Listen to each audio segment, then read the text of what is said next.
My name is Alex Morgan, I'm 32 years old, and for a long time I was considered the problem child, or the weird one, in my family. I grew up in a home where success was measured by the amount of money in the bank and professional prestige, and although I always did my best to fit in, it was never enough for my parents and siblings. Today I want to tell you the story of how, after years of silent effort, I decided to buy a vacation home for the whole family, a place I imagined as a refuge for us, a symbol of unity. But what I never imagined was that this dream would become the breaking point that would ultimately sever the little connection that remained. It all began with the hope of creating a space where we could momentarily forget about the tensions, the recriminations, and the differences, a place to share laughter, memories, and, above all, to heal wounds. However, my parents' reaction when I told them the news was devastating. With a coldness that I still struggle to understand, they told me clearly that I was no longer welcome in that house, that that place didn't belong to me, that I was no longer an important part of their plans and their lives. That night, as I listened to those words, I felt like the ground had opened up beneath my feet. Not only because they were taking away my opportunity to enjoy the fruits of my labor, but because they suddenly reminded me that, to them, I was never more than a stranger, best ignored. That experience changed me completely. It made me rethink not only my relationship with my family, but also my own worth and the way I saw myself. I want you to know that if you're going through something similar, you're not alone. Sometimes, family isn't just a refuge, it can also be the place where our wounds hurt the most. But through this story, I want to share with you how I found my strength, how I learned to claim my space without fighting or holding grudges, and above all, how I understood that respect and self-love should be the foundation of any relationship, including family. So before I begin, I'd love for you to tell me where you're watching from, what experiences you've had with your families, and if you've ever felt like you were fighting for a place that was denied you.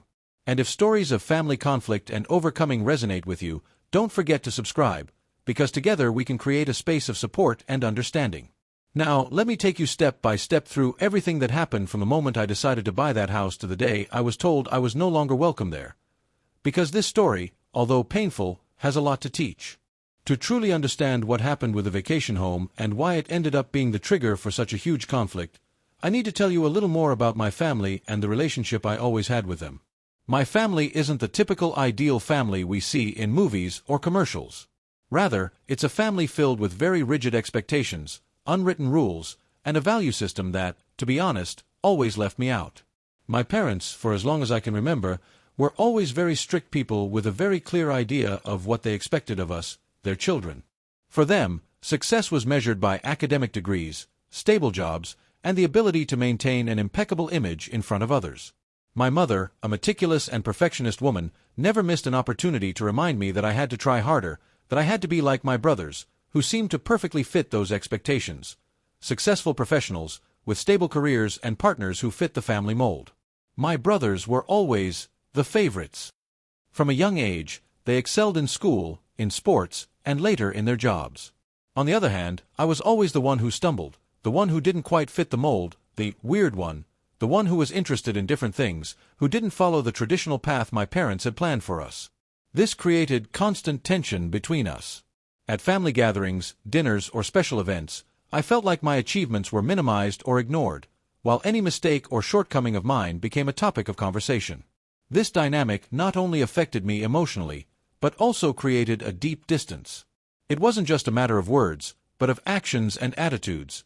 I felt invisible in the family, as if everything I did was never enough. Little by little, this feeling of rejection translated into emotional isolation. I stopped sharing my projects or dreams with them because I anticipated their disapproval or indifference. And without that family support, I was forced to forge my own path, without any guidance or backing. Despite everything, I never lost hope that one day I could show them I was worth it, that my efforts would pay off, and that I could build something solid on my own. It was that hope that led me to make the most important decision of my life, buying a vacation home for all of us. For me, that house represented much more than bricks and walls. It was the symbol of a dream I'd been secretly nurturing for years, a place where we could finally reunite as a family, put our differences behind us, and heal our wounds. The idea of the house wasn't just for me. I conceived it as a gift for them, a way to say thank you and, at the same time, demonstrate with actions that I had achieved something important. I imagined those vacations together, the moments shared, the laughter around the campfire, and the stories told without fear of judgment. But what I didn't expect was that this gift would become the spark that would ignite a storm bigger than anything we'd ever experienced. That context, that previous history filled with tensions, unmet expectations, and heavy silences, is essential to understanding why the reaction to the vacation home was so dramatic and painful.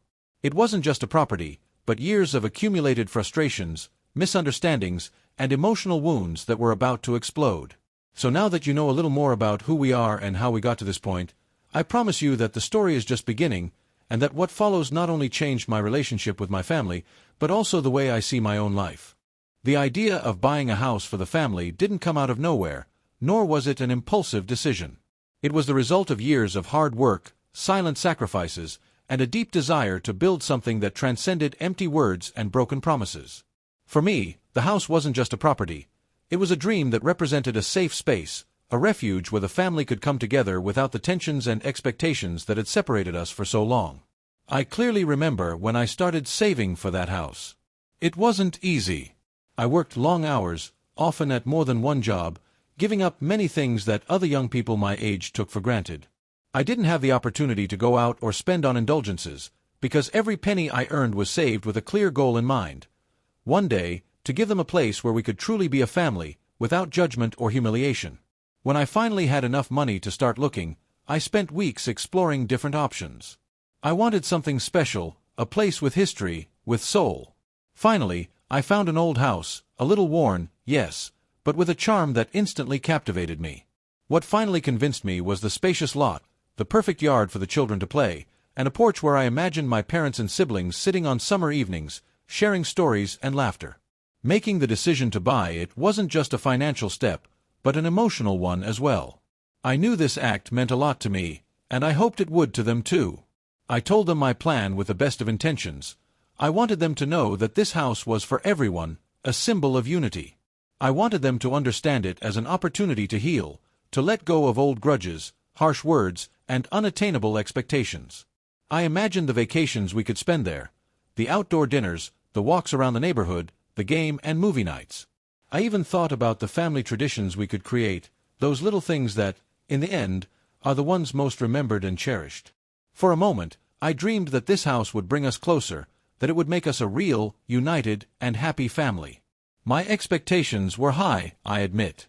I longed for this project to be the beginning of something new, for others to see that I too could contribute, that I had something valuable to offer, something measured not in titles or formal jobs, but in love, commitment, and real effort. However, as I moved forward with the plans, I began to notice small hints of resistance, indifference, and sometimes even disdain from those I most expected to support me. But in those early moments, nothing could dim the excitement. Every piece of paperwork, every meeting with real estate agents, every hard-earned payment was filled with hope. The house was much more than an investment. It was tangible proof that I had achieved something significant, a place where I would finally feel proud and valued. I also remember the times I invited my parents and siblings to see the house before buying it. I wanted them to feel like they were part of the process, that this house was for them too. But their reactions were lukewarm, almost automatic, as if they didn't understand its importance to me. Nevertheless, I carried on, convinced that with time, everything would change. When I finally signed the documents, I felt a mixture of relief and indescribable excitement. I had accomplished a goal I had silently set for myself, far from critical looks and discouraging words. The house was mine, but it was also theirs, or at least I hoped so. I planned the first family gathering in that house, excited to show them what I had built and to share that space with everyone. I thought about food, activities, and the moments of connection that might arise. I wanted this house to become a new chapter for us, a chance to rebuild bridges and leave the past behind. But although the dream was enormous and the effort immense, I couldn't stop a shadow from beginning to form over it all. Small signs, indirect comments, and shifty glances made me wonder if they really wanted me to have that place, or if deep down they preferred to keep things the way they had always been. Still, I refused to give up. For me, the house was more than a building. It was the hope of changing our family history, of proving that love and commitment can be stronger than judgment and indifference. And so, with that mix of hope and determination, I prepared for what was to come, never imagining that the house I had dreamed of to unite us would end up being the same one that would tear us apart forever. It all started at a family gathering I'd organized, hoping it would mark a turning point. I thought it would be an opportunity to share the space I'd worked so hard to buy, so we could all enjoy life together and perhaps begin to heal the wounds of the past. But what I never imagined was that this gathering would become the most painful moment of my entire life. The house was decorated with care. I'd prepared a special dinner with everyone's favorite dishes, because I wanted them to feel like all this effort was for them, for us. The table was set, the atmosphere warm, and for a moment, I even felt optimistic. But from the moment they arrived, the tension was palpable. My parents, with their harsh stares and barely concealed sarcastic comments. My siblings, for the most part, were cold and distant, as if they were waiting for something to happen to justify the contempt they'd shown me for years. And then came the moment I'll never forget. It was my father who dropped the bombshell with a coldness that still chills my blood when I remember it today. In front of everyone, with that firm voice and no compassion, he told me, "This house is not for you. You are no longer welcome here." The silence was immediate and absolute. The air became thick, as if we had suddenly found ourselves in the middle of a storm with no escape route. My heart pounded, I felt a lump in my throat, and my vision blurred with a mixture of shock, pain, and pent-up rage. I couldn't believe what I had just heard. The house I had bought with such sacrifice, the dream I had built with every drop of sweat, was being denied me with words as cold as knives. The other family members reacted in different ways. Some lowered their gaze, uncomfortable and unsure how to intervene, while others simply laughed or whispered among themselves, as if this were a cruel, but undoubtedly real, joke. My mother simply nodded with an impenetrable expression, without defending me even a word. It was as if I were a stranger, someone who had invaded a territory where I no longer belonged. In that instant, everything I had tried to build, all the hope I had placed in that place, crumbled before my eyes.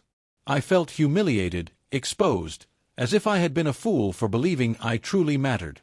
And yet, despite the blow, I didn't cry. Not because I didn't want to, but because at that moment, crying would have given them even more power over me. Instead, I remained silent, breathing deeply, while the words continued to pierce my soul like sharp needles. I tried to speak, to explain, to defend myself, but I was immediately cut off. "You have no say in this," my father told me in an authoritarian voice. "We've already decided." It was a final judgment, a brutal closure to any hope of reconciliation or understanding. I felt a mixture of emotions intertwining in an impossible-to-control whirlwind: deep sadness, suppressed anger, disappointment, and immense pain from realizing that, for them, I had never been enough. I had never been the son or daughter who deserved their love or respect. That night, more than losing a home, I lost the family I once thought I had. What hurt me most was the indifference of those who were there. The blank stares, the fake smiles, the total lack of empathy. In that moment, I understood that I wasn't just being rejected, but that I was being erased, eliminated from their lives as if I had never existed. While they continued with the meeting, as if nothing had happened, I slowly gathered my things, head held high but heartbroken. I didn't make a scene, I didn't raise my voice, I simply stood up, turned my back on them, and left that house that now felt more like a prison than a home. As I closed the door behind me, I felt a cycle breaking. Though painful, it was necessary. I knew this would be the first step down a lonely path, a path where I would have to prove to myself, not to them, how much I was worth. And although that night ended in silence, a flame was lit inside me that would never be extinguished. A flame of determination, of silent justice, and of emotional revenge that would change my life forever.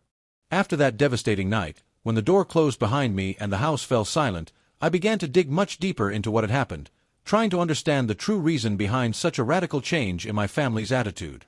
It wasn't just a bad day or a senseless outburst of anger.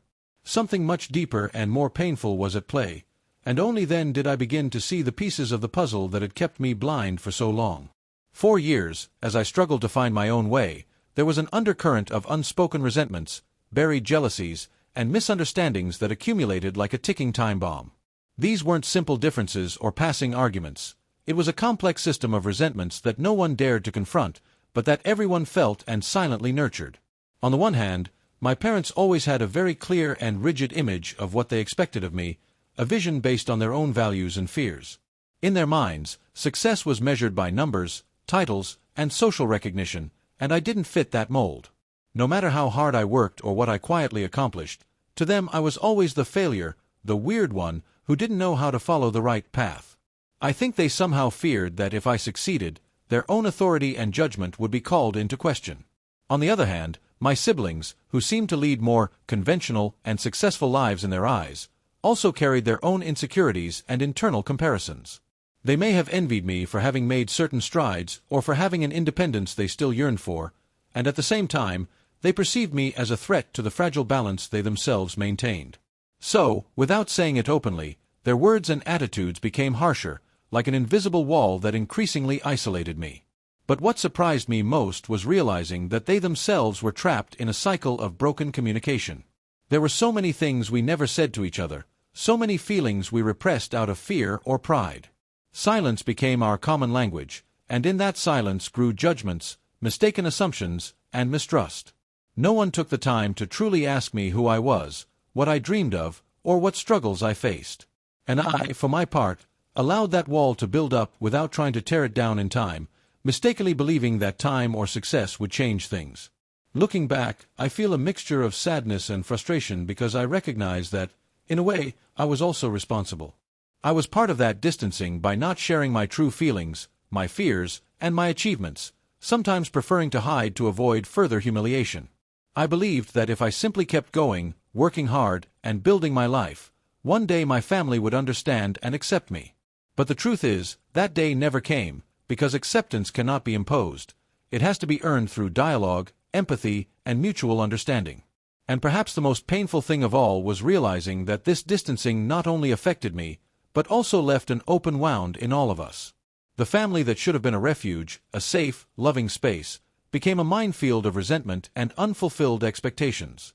It was a shared failure, a toxic cycle that perpetuated itself because no one wanted to break it in time.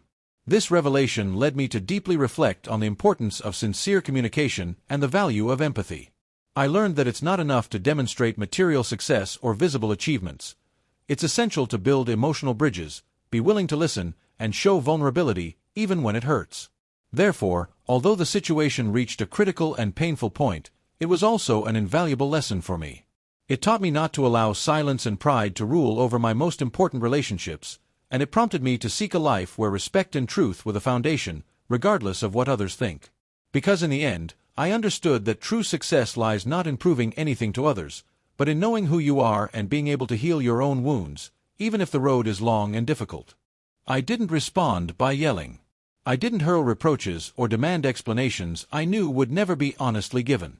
When they left me outside that house, the same one I had purchased with years of effort and thought would be our family refuge, I understood something I had long refused to accept. I no longer belonged there. But that realization didn't break me. It transformed me. My first reaction was physical. I removed my body from that space. I gathered my things, the few I hadn't left behind for the benefit of all of them, and left without looking back. But the true distance I took wasn't geographical. It was emotional. It was spiritual. It was the moment I finally understood that continuing to seek approval from people who only knew how to compare me, minimize me, or use me was a silent form of self-abandonment. I made the hardest decision of all, to cut the invisible tie that had kept me hooked on the hope of one day having a family that would recognize and value me for who I am, not for what they could get from me. I didn't block them. I didn't erase them. I didn't confront them publicly. I simply withdrew. I became an uncomfortable silence in their lives. One they couldn't control, one they couldn't manipulate or fill with their distorted narrative. I moved on with my life, but differently. I no longer sought to include them in my plans, no longer thought about whether they would be proud or disappointed. I did what I'd always done: work, grow, explore, dream. But this time, I did it for myself. I began to indulge in small luxuries that I'd previously put off for fear of appearing selfish in their eyes. I took vacations without telling them. I invested in my health, my rest, my peace of mind. And, little by little, that peace became as addictive as any form of financial success. For the first time in years, I felt free. Free from the emotional shackles of a family that wanted me obedient, useful, but not truly loved. The most revealing thing was how my environment changed once I set boundaries. People who had previously seen me as the quiet one, the one who doesn't get involved in anything, began to see me in a different light. Some friends grew closer, noticing a newfound confidence in me. And others, those who also benefited from my silence and endless availability, simply disappeared. It didn't hurt. It relieved me. My family's attempts at reconnection came, as expected, but they didn't come with sincere apologies. They came disguised as nostalgia, as, "We miss your barbecues," as, "We need your help with the mortgage," as, "Remember when we all traveled together?" But they couldn't reach me anymore. I wasn't the person they thought they had available in an emotional showcase. I had changed, and I wasn't going to lower myself again to fit into a story where I was always the disposable character. I didn't become resentful. I don't wish them ill. But I also don't forget what happened. Because forgetting would mean minimizing my own pain, and that's no longer a price I'm willing to pay. I learned, perhaps the hardest way, that blood doesn't guarantee love. That sharing a last name doesn't mean sharing values. That a functional family is built, not imposed. Today, my circle is smaller, but more authentic. The people in my life are those who see me, respect me, and value me. I don't need a big table full of relatives if I feel invisible at that table. Each of us has the right, no, the obligation, to choose our peace over tradition. Sometimes, the bravest act isn't to stay and resist, but to leave without exploding, without hating, just with dignity. And that's what I did. I left without drama, but with clarity. And since then, I haven't looked back. Sometimes, the greatest act of love one can show oneself isn't fighting to stay, but learning to leave. For so many years, I believed that if I was more generous, more helpful, more understanding, I would eventually earn a seat at my family's emotional table. But no matter how many times I cooked for them, how many times I paid their bills, or how many times I put their needs above my own, the place they had reserved for me was always that of the one who didn't fit in. The one who was different.